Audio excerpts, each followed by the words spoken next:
Astaghfirullah. Bismillahirrahmanirrahim. Assalamualaikum warahmatullahi wabarakatuh. Alhamdulillah wassalatu wassalamu ala Rasulillah wa ala alihi wa sahbihi wa mawalah wa la hawla wa la quwwata illa billahi wa ba'du. Qala Allahu azza wa jalla ya ayyuhalladzina amanu taqullaha haqqa tuqatih wa la tamutunna illa wa antum muslimun. Wa qala sallallahu alaihi wasallam man salaka tariqan yaltamisu fihi ilma sahhalallahu bihi tariqan ilal jannah amma ba'du.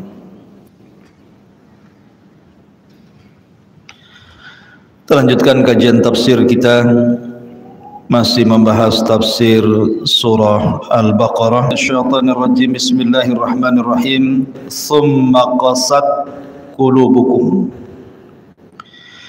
min ba'di dzalika fahiya kal hijarati aw ashaddu qaswa wa inna minal hijarati lama yatafajjaru minhul anhar wa inna minha lama yashaqqaqu fayakhruju minhul ma wa inna minha lama yahbitu min khasyatillah wa mallahu bighafilin amma ta'malun. Kemudian hati-hati kalian menjadi keras setelah peristiwa itu. Hati kalian seperti batu atau lebih keras dibandingkan batu. Padahal sebagian batu terkadang ada yang terpancar padanya sungai-sungai, sebagiannya lain terpecah sehingga mengeluarkan air, dan sebagiannya terjatuh karena takut kepada Allah Subhanahu wa ta'ala. Dan Allah tidak akan lalai terhadap apa yang kalian lakukan. Surat ini atau ayat ini jatuh setelah kisah Baqarah Bani Israel. Minggu yang lalu kita sudah jelaskan bagaimana kisah Baqarah sapi betina Bani Israel, di mana Allah Subhanahu wa ta'ala tampakkan kuasanya mampu menghidupkan setelah kematiannya, dan bagi Allah itu mudah. Kemudian Bani Israel melihat dengan mata kepala mereka bagaimana Musa alaihi salatu wassalam memukulkan sebagian dari anggota sapi betina yang sudah disembelih itu ke badan orang yang mati tadi. Tiba-tiba kemudian orang yang mati itu hidup, kemudian memberitahu siapa pembunuhnya.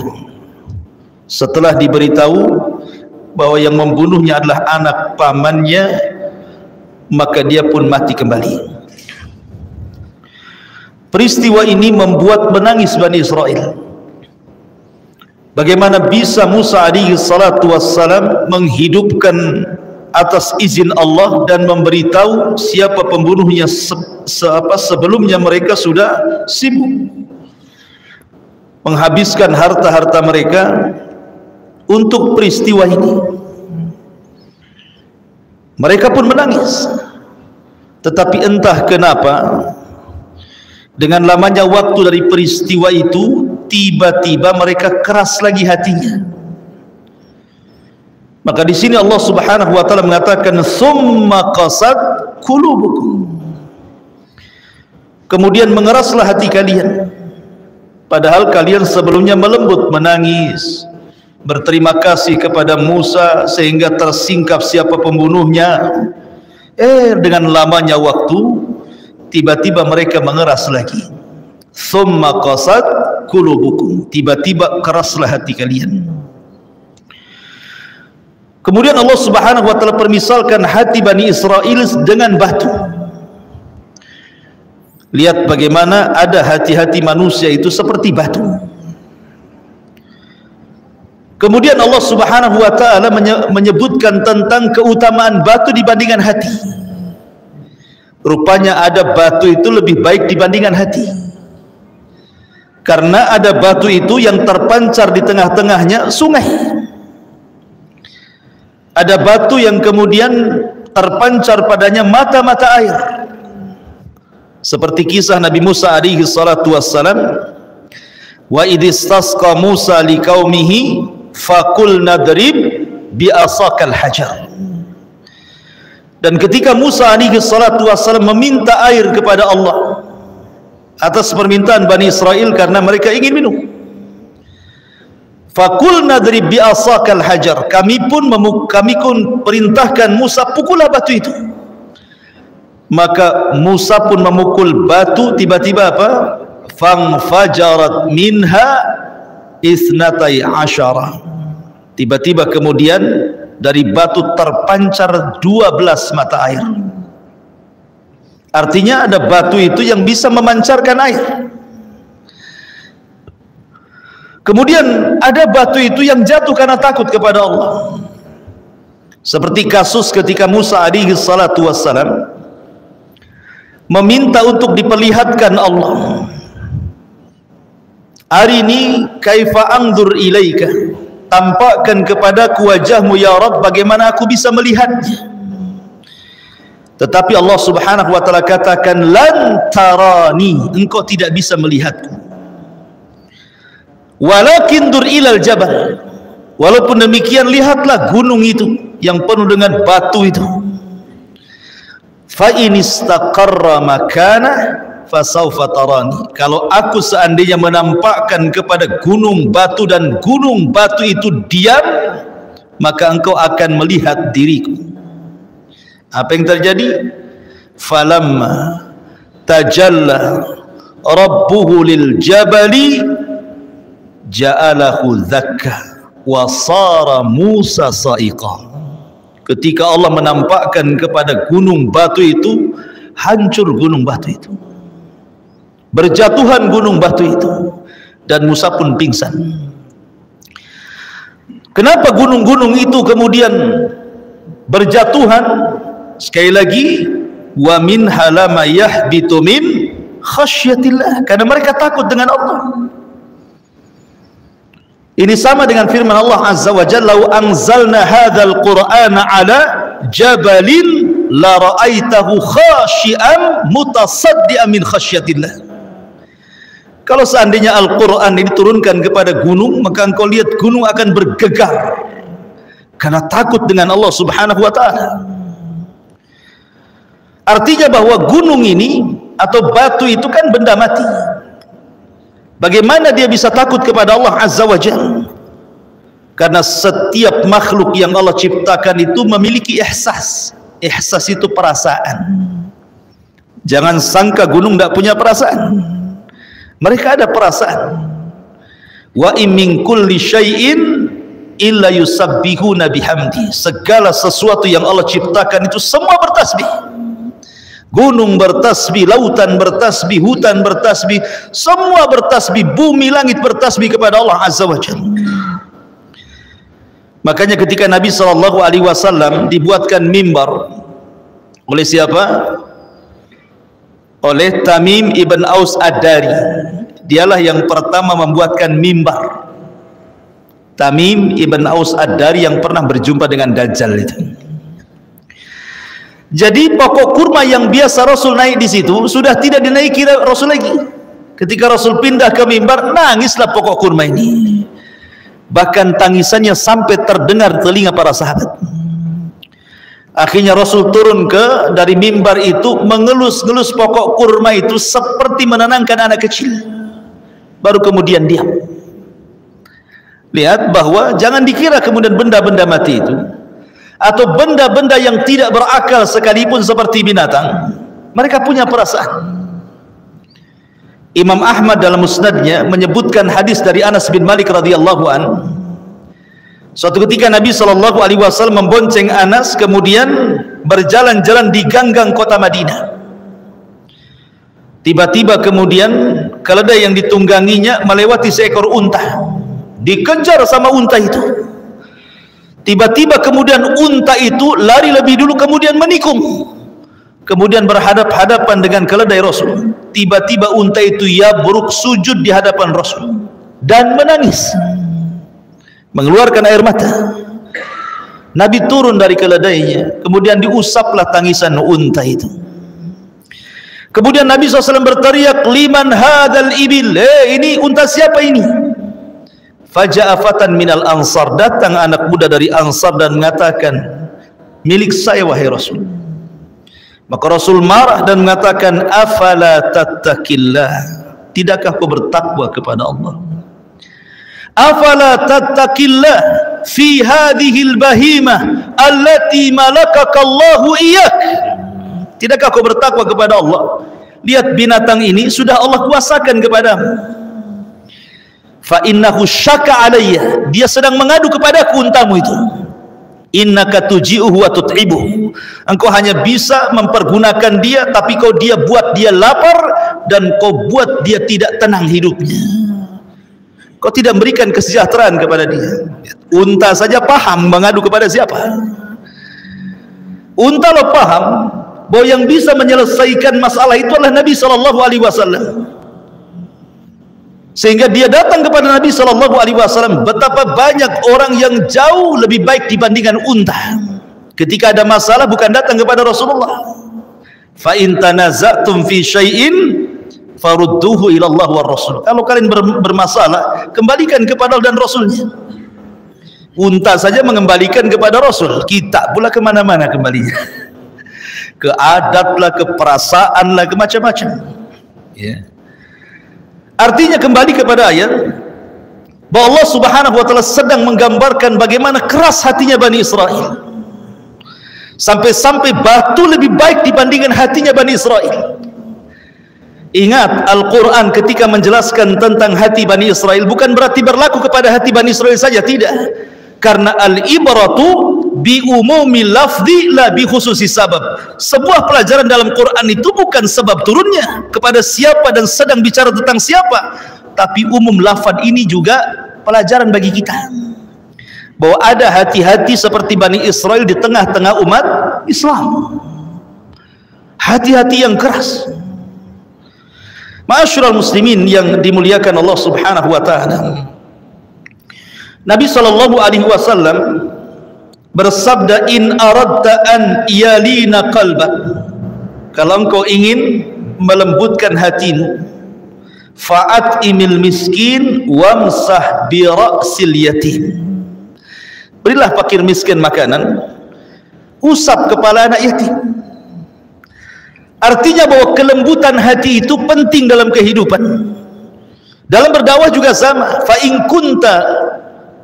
kunta ghalidal qalbi lan faddu min hauli. Kalau engkau keras gitu ya, maka orang enggak mau ngaji sama kita. Mungkin enggak dapat hidayah. Terkadang maksudnya baik, cara penyampaian tidak baik, enggak jadi kebenaran itu sampai kepada orang lain. Dan kata para ulama, obat hati keras itu ada 5. Ulama mengatakan kalau anda keras hati, lakukan 5 perkara. Yang pertama, khalau al-batni, kosongkan perut. Artinya berpuasa.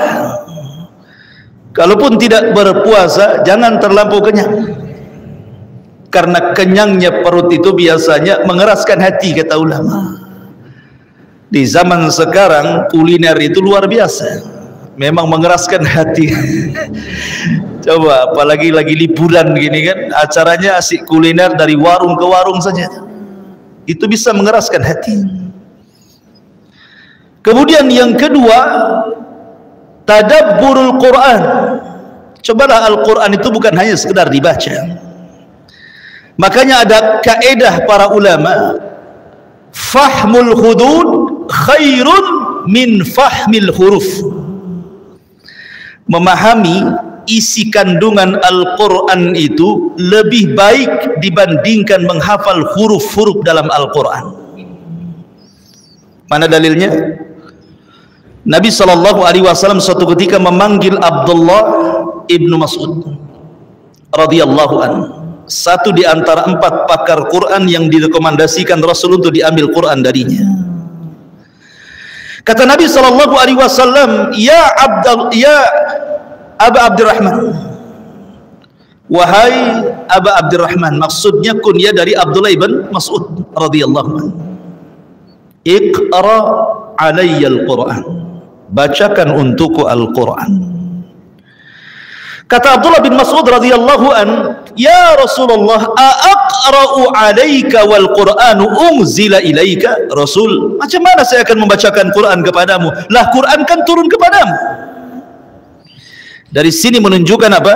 Sunnahnya seseorang itu meminta dibacakan Al-Quran, karena terkadang Al-Quran dibaca sendiri itu pengaruhnya sedikit, tapi ketika kita mendengar orang membaca Quran dan memiliki suara indah, terkadang orang bisa menangis.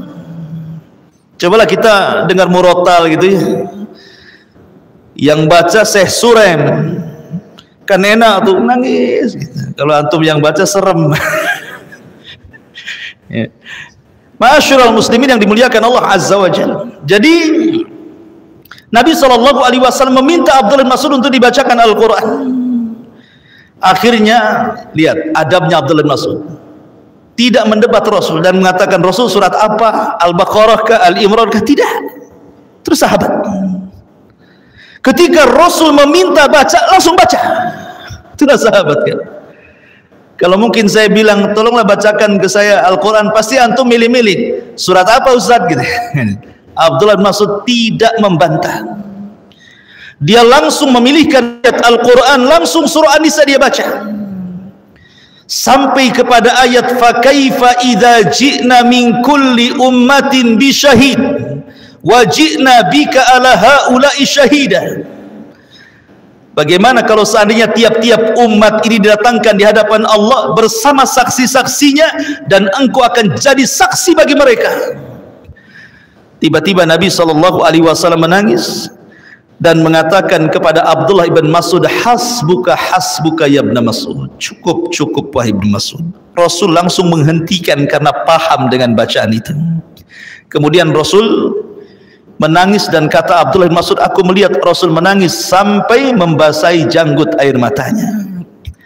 Artinya Rasul menangis.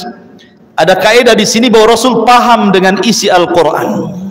Makanya ada kaidah fahmul hudud khairun min fahmil huruf. Memahami isi Quran itu jauh lebih baik dibandingkan hanya sekedar menghafal. Banyak hufadul Quran, hafid Al-Quran, bagus. Karena orang yang menghafal Quran tentu pahalanya banyak, karena setiap satu huruf 10 kali lipat pahalanya. Tetapi orang memahami Al-Quran jauh lebih baik dibandingkan hanya sekedar menghafal. Antum tahu kenapa Yahudi sesat? Karena Yahudi sesat itu bukan mereka tidak diturunkan kitab kepada mereka Taurat. Tetapi apa yang terjadi? Allah gambarkan mereka itu seperti keledai membawa buku, ya kan? Kamathali himari yahmiluna asfara, seperti keledai bawa buku. Kira-kira keledainya paham nggak dengan bukunya tuh? Nggak paham. Jadi Yahudi itu seperti keledai bawa buku, yang dibawanya nggak paham itu isinya apa tuh, karena mereka hanya fahmul huruf, hanya memahami lafaz-lafaznya saja tapi tidak paham isinya gitu ya. Makanya penting belajar tafsir itu. Jangan dianggap remeh belajar tafsir ini, karena kita sedang tadabbur Al-Quran. Tadabbur Al-Quran itu penting. Jadi kita tahu apa sih sebenarnya isinya Quran ini ya. Jadi tadabbur Quran itu bisa melembutkan hati. Kemudian kata para ulama yang ketiga, menghidupkan malam dengan qiyamul lail atau dengan ibadah. Ma'asyiral muslimin, saya mau tanya antum, Nabi SAW bangun paling telat itu jam berapa? Nabi SAW membatasi umat ini setelah telatnya bangun bagi seorang mukmin itu jam berapa? Siapa yang tahu? Jawabannya di azan pertama. Itu seorang mukmin setelah telatnya bangun itu dalam Islam itu di azan pertama salat subuh. Dari mana kita tahu bahwa seorang muslim, kata Nabi SAW, setelah telatnya bangun itu di azan pertama? Karena ada hadis yang mengatakan apabila terdengar azan pertama azan Bilal dan azan kedua azan Abdullah ibn Umi Maktum, maka liyastarih qaimuhu wa yuqidu naimuhu. Hendaklah yang sholat malam istirahat, yang tidur bangun. Berarti seorang muslim itu setelah telatnya bangun itu harusnya di azan pertama, dan jarak azan pertama ke azan kedua di azan subuh itu seperti orang membaca 50 ayat Al-Quran, ya sekitar 15 sampai 20 menit lah. Itu jarak azan pertama ke azan kedua, itu paling telat. Tapi di zaman sekarang setelah telatnya bangun jam berapa? Subhanallah, ayam sudah bangun loh, kita belum bangun. Azan sudah tidur, kita pula melek tengah malam. Bahasanya Rasul sudah tidur, kita masih bangun. Rasul sudah bangun, kita pula tidur, gitu maksudnya ya. Maknanya begini ikhwan, antum kalau bertanya jangan menanyakan jam berapa kamu tidur, jam berapa kamu bangun, tapi pertanyaannya jam berapa kamu tidur. Karena pertanyaan yang kedua menentukan pertanyaan yang pertama. Orang kalau tidurnya cepat pasti bangunnya cepat, kan gitu ya. Tapi kalau orang tidurnya lambat pasti bangunnya lambat. Dan Nabi SAW memberikan mukjizat tidur. Bayangkan tidurnya Rasul jadi mukjizat, ikhwan. Rasul itu bersabda tidak suka tidur setelah maghrib dan tidak suka bergadang setelah isya. Itu Nabi. Nabi melarang jangan tidur setelah maghrib, tapi jangan bergadang setelah isya. Artinya apa? Jangan bergadang setelah isya itu supaya apa? Supaya bisa bangun malam, kan gitu ya. Makanya Urwah bin Zubair itu kan keponakan Aisyah radhiyallahu anha, karena putra daripada Zubair bin Awam, dan Zubair bin Awam menikah dengan Asma bintu Abi Bakar, dan Asma saudari Aisyah radhiyallahu anha. Zubair dibawa kawannya ke rumah Aisyah. Habis isya ngobrol, namanya anak muda, ngobrol. Aisyah datang dan mengatakan, "Ya Zubair, laisa hakadha ma fa'alun nabi." Bukan seperti itu yang dilakukan Nabi. Nabi tidak pernah ngobrol ba'da isya. Nabi itu tidak pernah ngobrol pada isya, kecuali ada kepentingan, ya seperti kajian gini. Kalau tidak ada kepentingan langsung tidur. Boleh diuji oleh siapapun, ikhwan, diuji siapapun, mau ilmu kedokteran, kesehatan, farmasi, bisa diuji kualitas tidur setelah isya dengan kualitas tidur selepas jam 12 malam. Bisa kita uji. Siapa yang dokter di sini? Orang yang tidur ba'da isya dengan tidur jam 1 jam, itu kualitas tidur ba'da isya itu bisa menyehatkan badan. Dia bisa besoknya itu akan nasyid, semangat. Tapi kalau sudah jam 1 jam 2 tidur, walaupun 10 jam bangun itu masih loyo itu. Kan gitu ya. Makanya ma'asyiral muslimin, ini mukjizat Nabi. Nabi SAW mengajarkan sampai ke tidur loh. Pada isya tidur, kalau nggak ada keperluan tidur, kecuali ada manfaat dunia atau akhirat lain, kan itu. Ya Nabi SAW pernah juga telat tidur dan telat bangun, pernah sekali-kali. Tapi kita kan bukan sekali-kali, berkali-kali, itu bedanya. Nabi sekali-kali, kita berkali-kali, bertambah-tambah lagi, bukan berkurang-kurang. Ma'asyiral muslimin yang dimuliakan Allah Azza wa Jalla. Jadi Nabi mengajarkan cara tidur. Saya tanya, tidurnya Nabi itu berapa kali dalam sehari? 3 kali. Rasul itu tidur 3 kali dalam sehari. Kalau kita makan yang 3 kali. Rasul tidur 3 kali. Rasul itu tidak pernah berbicara soal makan.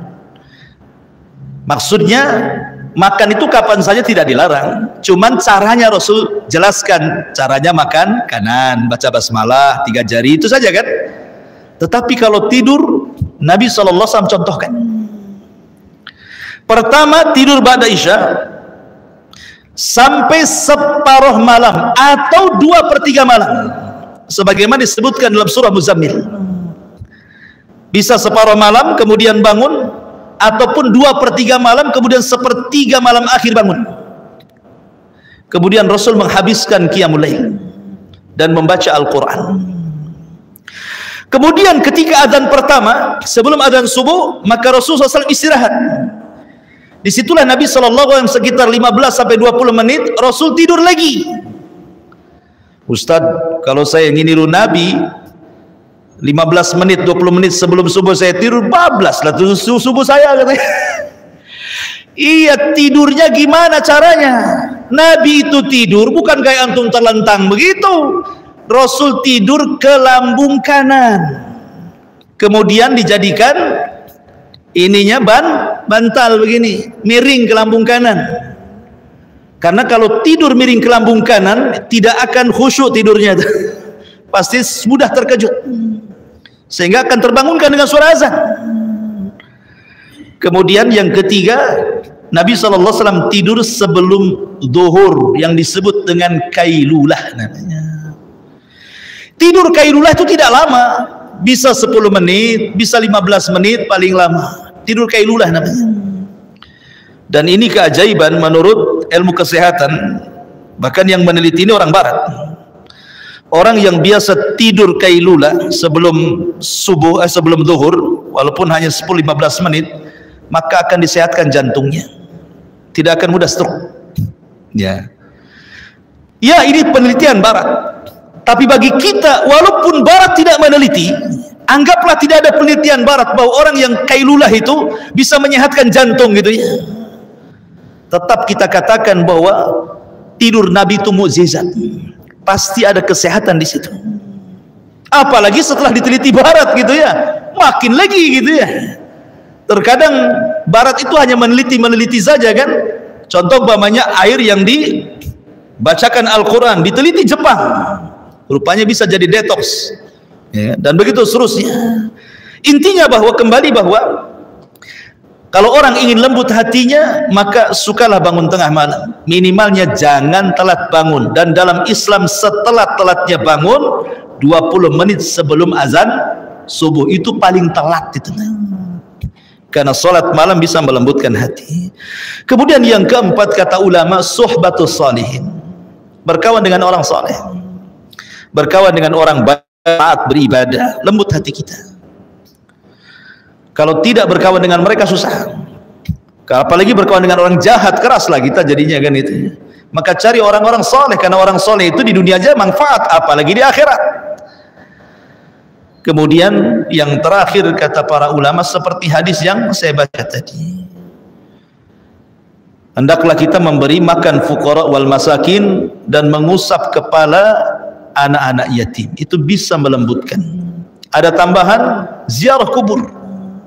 Ziarah kubur itu juga melembutkan hati, dan ingat akhirat juga melembutkan hati. Karena begini, hati ini, ma'asyiral muslimin yang dimuliakan Allah Subhanahu wa taala, memiliki fungsi yang luar biasa. Kedudukan hati itu, pertama, hati itu adalah raja bagi badan kita. Raja bagi badan kita. Apapun yang diperintahkan hati, badan ini ikut saja. Kalau hati memerintahkan mata mandang, maka dia memandang. Kalau hati memerintahkan dengar, maka telinga mendengar. Kalau hati memerintahkan kaki jalan, maka kaki jalan. Makanya Imam Abdul Qayyim mengatakan, al-qalbu kal malik wal jawarihu kal junud. Hati itu seperti raja, sementara anggota badan ini adalah tentaranya. Makanya ketika kita membahas tentang ibadah puasa, lihat bagaimana Allah Subhanahu wa taala berfirman, ya ayyuhalladzina amanu kutiba alaikumus siyam kama kutiba alal ladzina min qablikum la'allakum tattaqun. Wahai orang-orang yang beriman, telah diwajibkan kepada kalian puasa sebagaimana puasa telah diwajibkan kepada umat sebelum kalian, bukan agar kalian lapar, bukan agar kalian haus, bukan agar kalian merasakan apa yang dirasakan orang-orang fakir miskin yang tidak pernah makan seperti layaknya orang puasa. Bukan itu hikmah puasa. Tapi Allah tutup dengan kata-kata la'allakum tattaqun, agar kalian bertakwa. Takwa itu di mana? At-taqwa hahuna, kata Rasul. Takwa itu di sini loh, di dada kita. Sebab kalau hati sudah takwa, semua jadi takwa. Karena dia yang menjadikan bergeraknya semua badan. Ini yang pertama, kedudukan hati itu sebagai raja. Maka kalau keras hati, berarti rajanya keras dan akan mempengaruhi anggota badannya. Kemudian yang kedua, hati itu mahallut takwa, sebagaimana yang saya sebutkan tadi, dia tempat takwa. Baiknya anggota badan tergantung baiknya hati, jahatnya anggota badan tergantung jahatnya hati. Kalau takwa hatinya, baik badannya. Kalau fasik hatinya, fasik juga badannya. Makanya Rasul mengatakan, ala wa inna fil jasadi mudghah idza saluhat saluhal jasadu kullu wa idza fasadat fasadal jasadu kullu ala wahiyal qalbu, kata Rasul. Ingat, dalam badan kita ada segumpal daging. Kalau dia baik, baik semua anggotanya. Kalau dia jahat, jahat semua anggotanya. Kemudian Rasul mengatakan itulah hati. Kemudian yang ketiga, mahallu nadharil ilah. Hati ini tempat kita bisa memandang kekuasaan Allah. Hati ini bisa memandang kekuasaan Allah Azza wa Jalla. Dan yang terakhir, bahwa tingkatan-tingkatan hati, tingkatan-tingkatan derajat itu ditentukan dengan tingkatan hati, karena hati yang menentukan amalan badan. Terkadang banyak orang yang diceritakan, ada manusia itu tidak banyak beramal secara badan, mungkin sholatnya biasa, puasanya biasa, tapi amalan hatinya luar biasa. Maka Rasul mengatakan dia termasuk penduduk surga. Saya contohkan satu kisah. Di zaman Nabi SAW, ketika Rasul berkumpul seperti ini bersama para sahabatnya, kata Rasul, sebentar lagi keluar dari pintu sebelah sana rajulun min ahlil jannah, laki-laki termasuk penduduk surga. Rupanya betul, keluar masuk dari pintu itu ada laki-laki jinjing sendal, kemudian kepalanya seolah-olah habis mandi basah, kemudian keluar masjid. Besoknya Rasul mengatakan gitu lagi, sebentar lagi akan keluar dari pintu itu rajulun min ahlil jannah, laki-laki termasuk penduduk surga. Rupanya dia lagi yang jalan, sampai 3 kali dia lagi yang jalan. Jadi ada seorang sahabat ingin mengetahui kenapa Rasul sampai 3 kali menyebutkan si fulan termasuk penduduk surga. Akhirnya dia pura-pura ada masalah dengan keluarganya, kemudian izin nginap di rumah orang yang hari dia nginap, dia kecewa, sholatnya biasa saja, baca Qur'annya biasa saja, bahkan sahabat lebih hebat lagi yang lainnya. Kenapa Rasul merekomendasikan dia termasuk penduduk surga? Akhirnya setelah 3 hari dia kecewa dan mengatakan, sebenarnya saya tidak dengan keluarga, cuman saya mendengar Rasul mengatakan Anda termasuk penduduk surga. Jadi saya ingin nginap, saya ingin tahu amalan apa yang Anda kerjakan sebenarnya. Lihat sahabat itu, mereka semangat hanya bicara soal akhirat, tidak hasad dengan dunia. Sahabat itu hasad dengan akhirat, hasad yang baik gitu, pengen seperti dia ya. Akhirnya kemudian sebelum pulang dikasih tahu, boleh jadi mungkin, kata dia, karena saya sebelum tidur saya maafkan semua orang yang mendolimiku, saya maafkan semuanya. Semua yang menghasadiku ku maafkan, semua yang membuliku, semua yang memfitnahku ku maafkan. Setiap tidur ku maafkan semuanya, kemudian aku tidur. Gitu. Rupanya itu amalannya. Dia membersihkan hati sebelum tidur. Padahal sholatnya biasa saja. Tapi Nabi SAW 3 kali mengatakan rajulun min ahlil jannah, rajulun min ahlil jannah. Luar biasa. Jadi terkadang hati ini ikhwatu fiddin menentukan amalan badan. Ya. Ma'asyiral muslimin yang dimuliakan Allah Subhanahu wa taala. Dan kalau kita melihat Al-Quran, bagaimana Allah Subhanahu wa ta'ala bermuamalah dengan hati, bagaimana Allah Subhanahu wa ta'ala bermuamalah dengan hati. Yang pertama, apabila Allah Subhanahu wa ta'ala menghendaki seorang hamba itu kebaikan, maka Allah akan tanamkan hati yang bersih pada hatinya, kebersihan hati. Jadi kalau Allah menghendaki kita baik, pasti Allah akan bersihkan hati kita. Bagaimana caranya supaya Allah Subhanahu wa taala menanamkan kebersihan hati kepada kita? Ya kita meminta. Ya muqallibal qulub tsabbit qulubana ala ta'atik. Wahai zat yang membolak-balikan hati, tetapkan hatiku di atas ketaatan kepada. Yang kedua, tazyinul iman. Apabila Allah Subhanahu wa taala sudah membersihkan hati seorang hamba karena Allah ingin kebaikan kepada hamba itu, maka Allah akan hiasi dengan iman. Ya. Kemudian yang ketiga, kutibal imanu fil qalbi. Bukan hanya dihiasi dengan iman, Allah catat iman dalam hatinya. Kemudian yang keempat, Allah buat ar-ra'fatu war-rahmah. Hatinya akan lembut sehingga mudah menangis dan mudah memberikan kasih sayang kepada orang. Ini kalau sudah Allah bersihkan hati, Allah hiasi hati dengan keimanan, Allah catat keimanan dalam hatinya, maka hatinya jadi lembut itu. Ya. Makanya kalau kita lihat Abu Bakar Siddiq radhiyallahu an adalah orang yang mudah menangis. Ketika Nabi SAW mengatakan kepada Ummul Mukminin Aisyah radhiyallahu anha, "Muru Abu Bakrin bi an yusalliya bin nas." Aisyah, perintahkan bapakmu gantikan aku salat, aku lagi sakit. Kata Aisyah, "Ya Rasulullah, inna abi rajulun bakka." Rasul, jangan. Bapakku ini Abu Bakar suka nangis. Kalau dia baca Quran enggak baca nangis saja. Perintahkan Umar saja. Gitu ya. Rasul ngomong lagi, "Muru Abu Bakrin bi an yusalliya bin nas." Tidak, perintahkan bapakmu. Sampai 3 kali. Karena Nabi SAW bukan bicara soal nangis atau tidak ketika memerintahkan Abu Bakar itu. Rasul ingin mengkadar Abu Bakar bahwa setelah wafatnya dia yang pantas jadi khalifah. Kalau dia menjadi pemimpin solat berarti akan memimpin umat, gitu maksudnya. Tetapi Aisyah radhiyallahu anha menyangga, karena dia khawatir suara bapaknya kalau jadi imam gak kedengaran, sementara seorang imam harus keras suaranya kan gitu. Asyik nangis ganggu makmum lah, maksudnya gitu. Tapi bagaimana kelembutan hati Abu Bakar Siddiq radhiyallahu anhu, mudah menangis. Ya. Kemudian juga dilembuti dengan rahmat. Kemudian yang kelima, ta'lifullah al-qulub. Kalau sudah lembut hatinya, maka Allah Subhanahu wa taala akan menanamkan kelembutan yang bertambah sampai kemudian as-sakinatu fil qalbi. Maka Allah tanamkan ketenangan. Begitulah Allah Subhanahu wa taala bermuamalah dengan hati seorang muslim.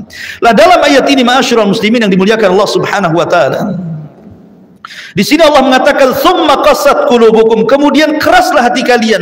Tentu keras hati itu kan ada sebab kan. Lalu apa sebabnya hati orang itu keras? Ulama mengatakan bahwa sebab hati itu keras karena al-ghaflatu min dzikrillah. Ini yang pertama. Tidak suka zikir. Tidak suka berzikir kepada Allah. Padahal zikir itu ikhwan, itu ibadah yang paling ringan dari seluruh ibadah yang Allah perintahkan kepada kita. Sebutkan ibadah yang Allah perintahkan yang paling ringan melebihi zikir, tidak ada. Ya. Zikir ini tidak dibatasi waktu, tidak dibatasi tempat, tidak pakai biaya.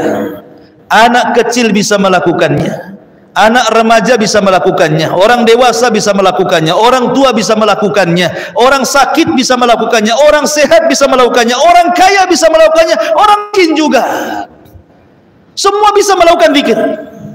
Tapi sholat tidak semua bisa melakukannya di masjid. Kadang sakit di rumah kan itu. Kemudian puasa terkadang tidak bisa melakukannya, apalagi haji. Tapi zikir ini semua bisa melakukannya. Anda bisa berzikir sambil berjalan, Anda bisa berzikir sambil berlari, Anda bisa berzikir sambil berdiri, sambil duduk, sambil berbaring. Masya Allah, zikir ini luar biasa. Tapi lihat keutamaannya. Nabi mengatakan apa? Rasul mengatakan, ala unabbiukum bi khairi min a'malikum. Maukah kutunjukkan kepada kalian sebaik-baik amal kalian? Wa azkakum inda malikikum, dan bisa membersihkan di hadapan Rabb kalian. Wa arfa'ukum fi darajatikum, bisa mengangkat derajat kalian. Wa khairun lakum min infaqiz zahabi wal waraq, lebih baik dibandingkan infak dengan emas dan perak. Wa khairun lakum minal jihad hatta talqau aduwakum fatadribu a'naqahum wa yadribu a'naqakum. Sampai lebih baik dibandingkan jihad kau berjumpa dengan musuh, kau bunuh musuh atau kau dibunuh musuh. Wah, ini 5 perkara loh ya. Lebih sebaik-baik amal, bisa membersihkan jiwa, mengangkat derajat, lebih baik dibandingkan infak dari emas dan perak, bahkan lebih baik dibandingkan jihad. Amal apa coba ini? Bisa menandingi 5 amalan besar. Kata Nabi SAW ketika ditanya, apa itu wahai Rasul? Kata sahabat, kata Nabi SAW, zikrullah, berzikir kalian kepada Allah. Berzikir. Antum dari rumah ke sini kan bisa saja subhanallah walhamdulillah wa la ilaha illallah akbar, Allahu akbar, Allahu akbar, subhanallah subhanallah. Tidak mesti habis salat. Ya, dan tanpa dibatasi hitungan. Nabi SAW mengatakan kalimatani khafifatani ala lisani thaqilatani fil mizani habibatani ala rahman subhanallah wa bihamdihi subhanallahil azim, kan? 2 kalimat ringan di lisan, dicintai ar-Rahman, berat dalam timbangan, subhanallah wa bihamdihi subhanallahil azim. Anda pulang dari sini bisa 100 kali berat timbangan kita, kan itu ya. Tapi orang yang jarang berzikir keras hatinya, ya. Ini yang pertama. Sebab yang kedua, kata para ulama, kathratuz dzunub wal ma'asi, banyak maksiat, banyak melakukan dosa, ini bisa mengeraskan hati. Karena Allah Subhanahu wa taala mengatakan, "Wa man a'rada an dzikri fa innalahu ma'isyatan dzanka wa nahsyuruhu yaumal qiyamati a'ma." Siapa yang berpaling dari peringatanku, kusuruh kalian tidak melakukannya, kularang kalian malah melakukannya. Siapa yang berpaling dari peringatan, maka kami akan sempitkan hatinya. Hatinya orang maksiat itu susah. Makanya ada seorang syekh bercerita, ada orang itu kaya sekali, punya perusahaan luar biasa. Kalau masalah dunia jangan ditanya, cukup 7 turunan untuk kekayaannya. Tapi hidupnya tidak pernah tenang. Nggak tahu, pokoknya tidak tenang saja hidupnya itu. Di kantor tidak tenang, di rumah tidak tenang, banyak masalah. Padahal dari kekayaan harusnya, kalau memang itu yang dicari kebahagiaan dari kekayaan, harusnya dia bahagialah. Dia tidak bahagia. Datang kepada seorang syekh menceritakan kehidupannya. Saya ini sudah cukup harta, sudah ada istri, sudah ada anak gitu. Tapi saya tidak pernah bahagia ya syekh. Kata syekh mengatakan, kamu sholat? Dia mengatakan, demi Allah, mundu isyrina sanah lam usalli. Sejak 20 tahun yang silam sampai sekarang saya tidak pernah sholat. Kata syekh, itu yang menjadikan kau tidak bahagia. Sholat kamu. Ya. Akhirnya kemudian setelah dia mengikuti fatwa syekh ini, tidak kurang 10 hari, dia sholat wajib, dia tambah dengan sholat sunnah. Tiba-tiba dia datang kepada syekh, demi Allah syekh, sejak 20 tahun aku meninggalkan sholat, baru hari ini aku merasakan kesenangan hati, ketenangan hati. Kenapa? Karena meninggalkan sholat maksiat. Bahkan meninggalkan wajib itu lebih bahaya dosanya dibandingkan langsung seseorang melakukan keharaman. Jadi orang yang meninggalkan sholat lebih besar dosanya dibandingkan, karena kaidahnya tarkul wajib asyad min irtikabil muharramat. Meninggalkan yang wajib lebih besar dosanya dibandingkan melakukan yang diharamkan. Karena meninggalkan wajib bisa kafir, tapi melakukan yang diharamkan belum tentu kafir. Orang meninggalkan sholat bisa kafir, tapi orang berzina selama dia tidak menghalalkan zina tidak kafir. Ya. Makanya ikhwatu fillah muliakan Allah azza wa jalla. Yang kedua, seseorang terlampau banyak maksiat keras hatinya. Kemudian yang ketiga, kata ulama, al-insyighalu bid-dunya. Ketika dia sibuk dengan urusan dunia, ini keras hatinya nih. Kenapa demikian? Karena kalau orang sudah mengejar dunia itu jama'a amalan wa addadah yahsabu anna malahu akhladah, kan itu. Orang kalau sudah mengejar harta nggak ada cerita puasnya, ikhwan. Karena ada 2 perkara yang dikejar tidak mungkin puas, satu ilmu, satu harta. Dan tidak bisa orang itu menyeimbangkan 50% dunia, 50% akhirat. Dusta orang yang ngomong seperti itu. Kalau saya bagi 2 Ustaz. Akhirat separuh, dunia separuh. Dusta kau. Mana bisa. Cemana caranya kau membagi dua kehidupan ini 50% dunia, 50%, nggak akan bisa. Sholat satu hari saja berapa kali? Dihitung dengan 24 jam itu. Kalau dikumpulkan hanya berapa jam saja? Dikumpulkan, lebihnya kita tidur, lebihnya kita ngobrol, lebih mau bilang 50% akhirat dunia. Makanya pendusta orang yang ngomong seperti itu. Jangan dibenarkan. Kalau ada yang mengatakan saya 50% dunia, 50% karena orang yang terlampau cinta dunia akan mengalahkan akhirat. Orang yang terlampau cinta dengan akhirat akan mengalahkan dunia. Itu sudah matematika seperti itu. Ya. Masyaallah muslimin. Makanya kalau kita berdoa, doa sapu jagat kan? Rabbana atina fid dunya hasanah wa fil akhirati hasanah wa qina adzabannar. Lihat di sini 3 permintaan. Rabbana atina fid dunya hasanah, minta dunia. Ya Allah berikan dunia yang baik. Ya kan? Kemudian wa fil akhirati hasanah, minta akhirat yang baik. Wa qina adzabannar, minta akhirat lagi, dijauhkan dari api neraka. Artinya permintaan kita tentang dunia ini hanya boleh 2/3. Hanya 1/3 saja. 2/3 itu akhirat. Ya, ini kan dibagi 3 nih. Dunia, akhirat. Berarti permintaan kita kepada Allah akhirat itu 2/3. Permintaan kita dengan dunia itu hanya 1/3 saja. Tapi kebanyakan doa-doa kita tidak kan? Jangan cerita 1/3. 2/3, kalau bisa semua dunia kan gitu ya. Kenapa? Karena akhirat itu tidak nampak, gaib. Orang kalau seandainya di hadapan kita, kau mau milih sorga atau ini uang 1 triliun, kira-kira antum milih mana? Nampak nih 1 triliun, sorga tak nampak, cerita Ustadz katanya. Pasti dia milih yang nampak kan? Ya, karena orang itu suka yang nampak, nggak suka yang nggak nampak masalahnya. Sorga ini nggak nampak, makanya kayak cerita dongeng jadinya. Betul tak saya masuk sorga kan? Bagus yang jelas-jelas ini aja yang 1 triliun. Ya. Masyaallah muslimin yang dimuliakan Allah Azza wa Jalla. Jadi kalau orang sudah sibukkan dengan dunia pasti akan keras hati. Termasuk juga kasratul jidal wa at-ta'assubu birra'i wattiba'il hawa. Kata ulama, jangan terlampau banyak berdebat, jangan terlampau ta'assub. Ta'assub itu fanatik itu hanya boleh 2. Kalau perorangan kepada Nabi, kalau kepada kelompok kepada sahabat. Selebihnya kita tidak boleh fanatik kepada ustadz, kepada kiai, kepada ajengan, kepada ormas ini, ormas itu, tidak boleh. Hanya 2 boleh kita fanatik. Kalau itu urusan individu, berarti Rasul, saya fanatik dengan Nabi. Kalau itu urusan orang ramai, bukan ormas, bukan yayasan, bukan golongan, tapi sahabat Nabi. Karena kesepakatan sahabat Nabi menjadi hujah yang disebut dengan ijma' namanya. Ada Quran, ada sunnah, ada ijma'. Nah, boleh kita fanatik. Fanatik dengan siapa? Dengan Nabi. Kalau ormas dengan sahabat. Ustaz, sahabat banyak ormas, enggak. Maksud keramaian. Ya, karena di tangan mereka kebenaran.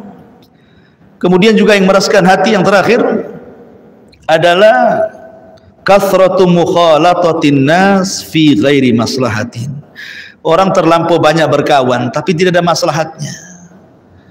Kita ini kalau berkawan boleh, tapi kalau nggak ada maslahat akhirat nggak usah berkawan lah.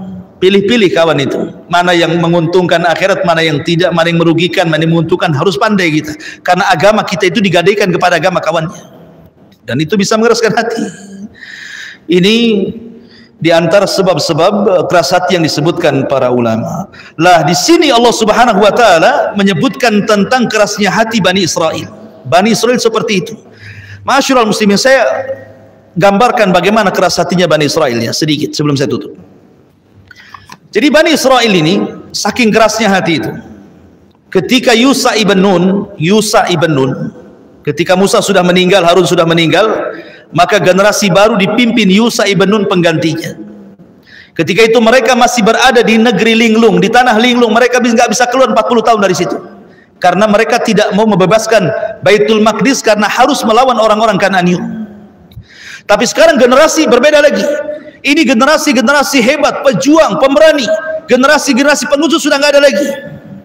Akhirnya mereka siap perang dipimpin Yusha ibn Nun melawan orang-orang Kananiun, merebut Ariha dan masuk ke Baitul Maqdis. Akhirnya betul-betul perang itu terjadi, jihad terjadi. Ketika itu jihad dimulai daripada hari Jumat. Ketika matahari mau tenggelam, perang belum dimenangkan. Besoknya hari Sabtu, ingat hari Sabtu sakral bagi Bani Israel, tidak boleh ada perang. Maka Yusha ibn Nun berdoa kepada Allah agar matahari jangan ditenggelamkan dulu. Kemudian Yusha mengatakan kepada matahari, ya Syams, innaki ma'murah wa ana ma'mur. Kau diperintah Allah, aku juga diperintah Allah. Tolong jangan tenggelam dulu. Berhenti matahari itu. Tak tenggelam. Ya. Dan ini mukjizatnya Nabi Yusha bisa menghentikan matahari, kata Nabi. Satu-satunya orang yang bisa menghentikan matahari karena izin Allah adalah Yusha ibn Nun, yang dulunya adalah pembantu Nabi Musa alaihi salatu wassalam, menemani dia berjumpa dengan Khidir alaihi salatu wassalam. Ada yang mengatakan dia masih kerabatnya. Kemudian setelah Musa meninggal, Musa berwasiat kepada Yusha ibn Nun untuk meneruskan perjuangannya. Berhasillah mereka menaklukkan Ariha. Setelah Ariha kalah, matahari tenggelam. Tinggal mereka masuk ke Baitul Maqdis karena sudah menangkan. Syaratnya sebagai bentuk syukur. Kita sudah puluhan tahun menunggu kemenangan ini, kata Yusha ibn. Sekarang Allah berikan nikmat yang besar. Kita sudah 40 tahun di negeri linglung, makan susah, minum susah, panas, terik, macam-macam. Sekarang sudah dibukakan nikmat itu di depan kita, Baitul Maqdis. Kita bisa makan apa saja, minum apa saja, macam-macam nikmat di situ. Syaratnya dua. Yusha ibn Nun meminta syarat sebagai bentuk imbalan syukur kalian. Pertama, sujud kalian sebagai bentuk syukur. Makanya dalam Islam ada namanya sujud syukur. Dari segi perbuatan, sujud. Yang kedua, jangan lupa mengatakan hittah. Hittah itu artinya hutta anna khatayana. Ya Allah, ampuni dosa-dosaku. Cukup kau mengatakan seperti itu, satu saja mengatakan, ya Allah ampun dosaku, semua apa yang kalian lakukan dari perbuatan dosa Allah hapuskan. Kalian enak tuh. Cukup mengatakan hittah, ya Allah ampun dosaku, maka semua dosanya akan diampuni. Kan enak itu kan. Cuma ngomong gitu saja, semua dosanya diampuni. Tapi karena Bani Israel keras hatinya, bukannya mereka ketika mendapatkan kemenangan itu sujud, malah mereka kemudian membungkuk, kemudian membelakangi Baitul Maqdis. Bukan jalan mundur, ke belakang. Bukannya disuruh membaca hittah, malah diganti hittah menjadi hintoh, pakai nun. Hintoh itu artinya hintoh. Bur itu artinya ya basmatin itu begitu ya. Kayak gandum. Disuruh minta ampun malah minta makan. Kan kurang ajar kata. Disuruh minta ampun malah minta makan. Itulah Bani Israel kerasnya. Padahal kurang apa loh, mereka sudah tersiksa di negeri linglung kan. Akhirnya dibebaskan, diutus Yusha ibn Nun memimpin mereka. Akhirnya Baitul Maqdis dikuasai. Hanya dua Allah minta, sujud. Makanya Nabi SAW kalau menang perang, Rasul sholat 8 rakaat sebagai bentuk syukur, ya kan. Kalau menang perang langsung Rasul sholat 8 rakaat. Dan itu juga dilakukan oleh sahabatnya Amr bin As ketika menaklukkan Persia. Tetapi mereka suruh sujud aja tidak mau. Suruh membaca hinto malah hinto. Suruh mengatakan ya Allah ampuni dosaku, mana makanannya katanya. Keras hatinya Bani Israel. Makanya Allah mengatakan summa qasat qulubukum. Bahkan kalian ini seperti batu hatinya. Padahal batu terkadang masih lebih baik dibandingkan hati kalian. Karena dari batu masih terpancar sungai, masih terpancar air, masih bisa jatuh karena takut kepada Allah. Hati kalian tidak di tiga-tiganya. Itu gambaran daripada kekerasan Bani Israel. Wallahu alam. Ini yang bisa sampaikan. Taib, sebelum saya tutup, silakan kalau ada yang mau bertanya.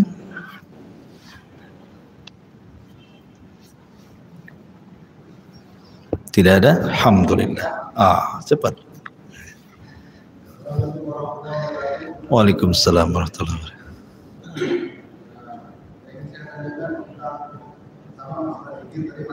Ya.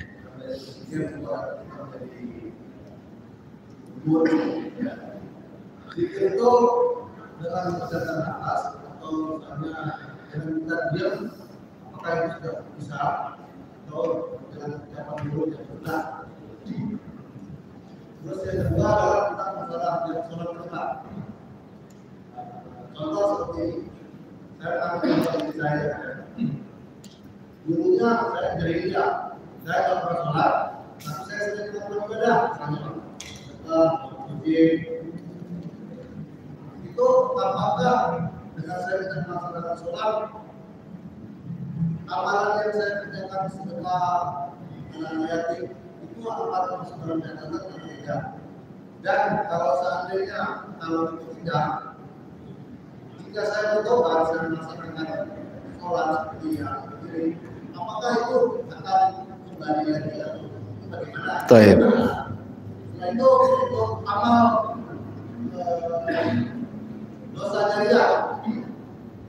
Dosa jariah itu apakah seandainya saya sudah melakukan suatu dosa yang seperti di Facebook yang seperti itu lah ya.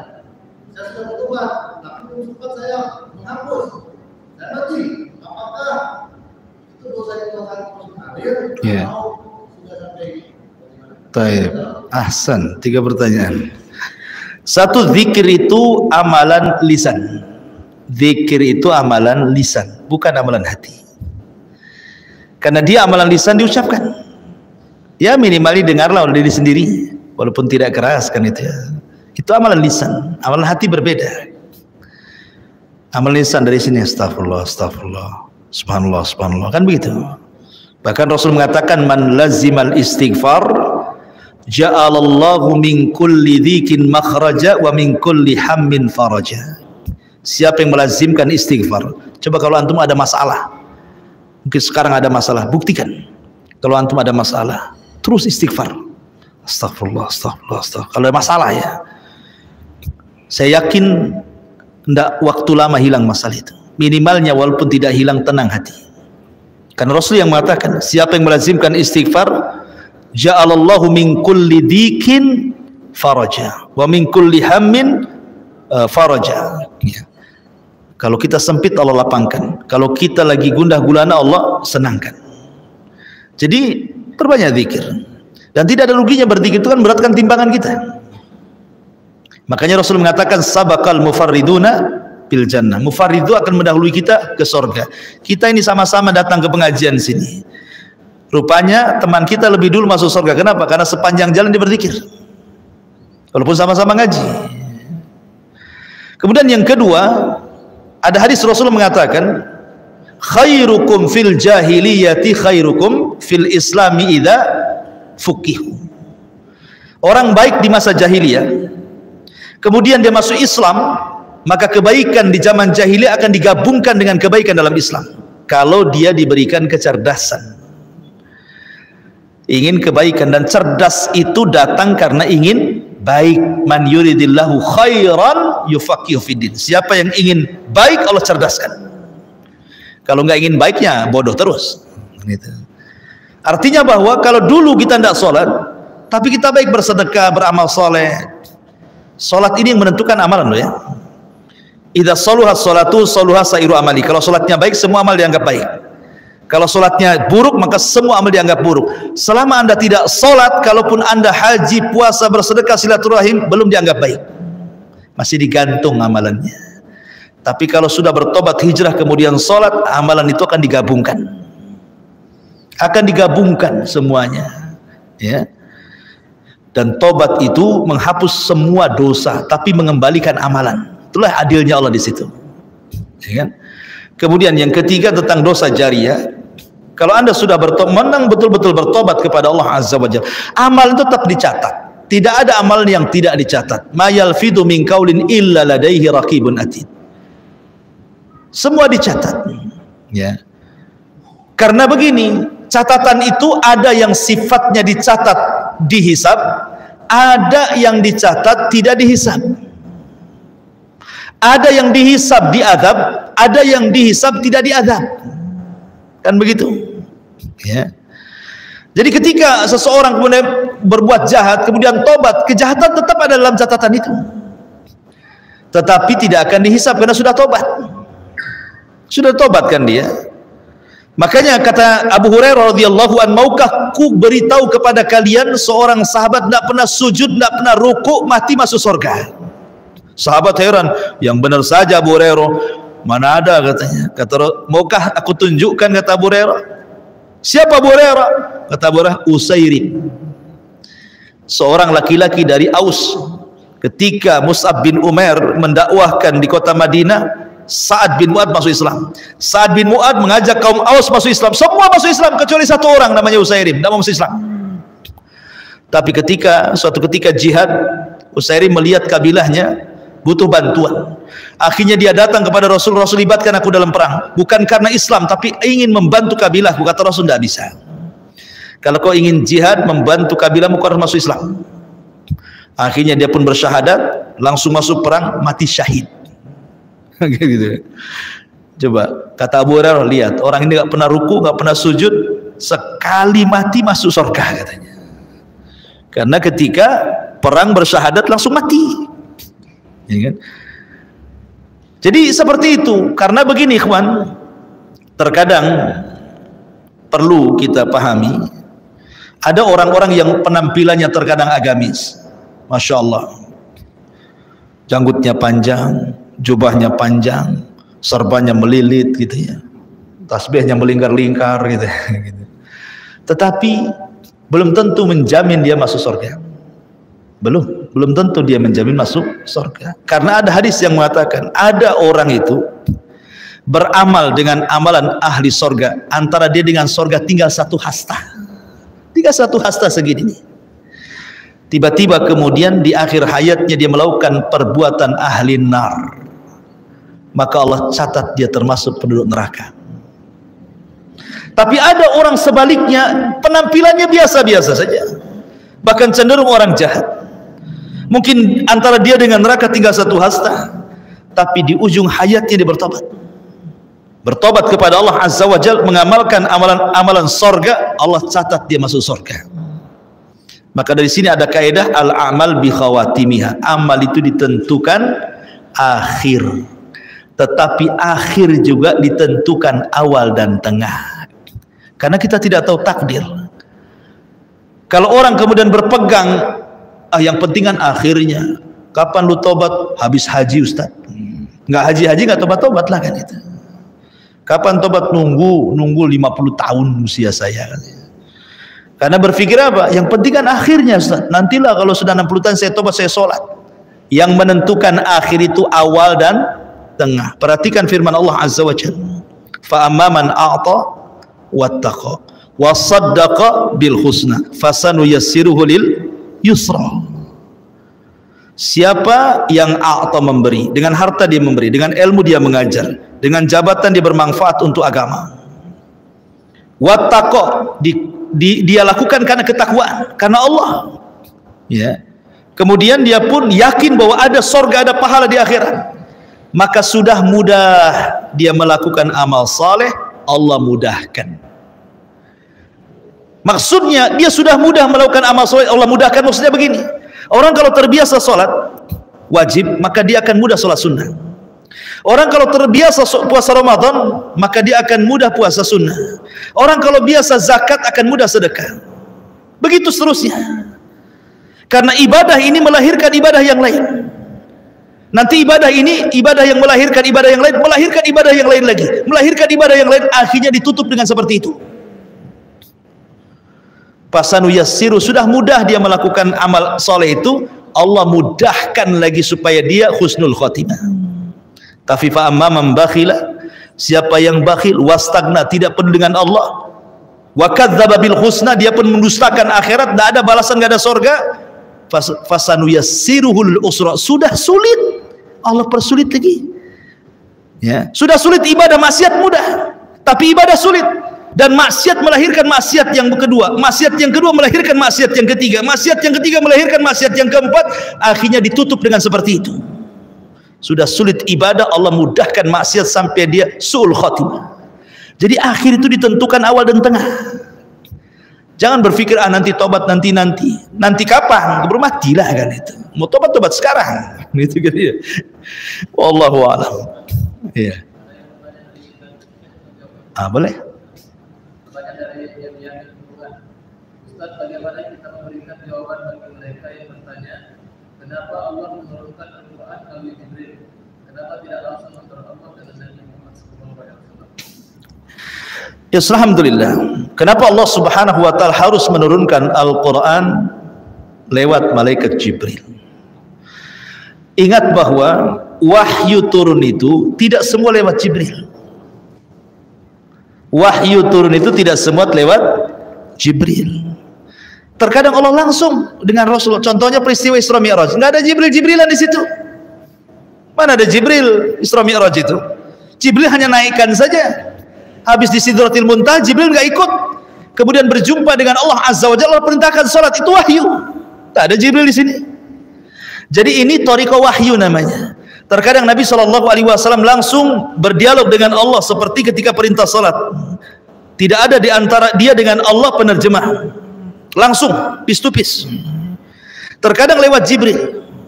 Terkadang Allah Subhanahu wa taala masukkan dalam hatinya. Ya, terkadang Rasul bergetar, terkadang keluar keringat walaupun di musim dingin. Itu thariqah wahyu namanya. Ya. Jadi tidak mesti lewat Jibril, ada cara-cara wahyu yang Allah Subhanahu wa taala turunkan.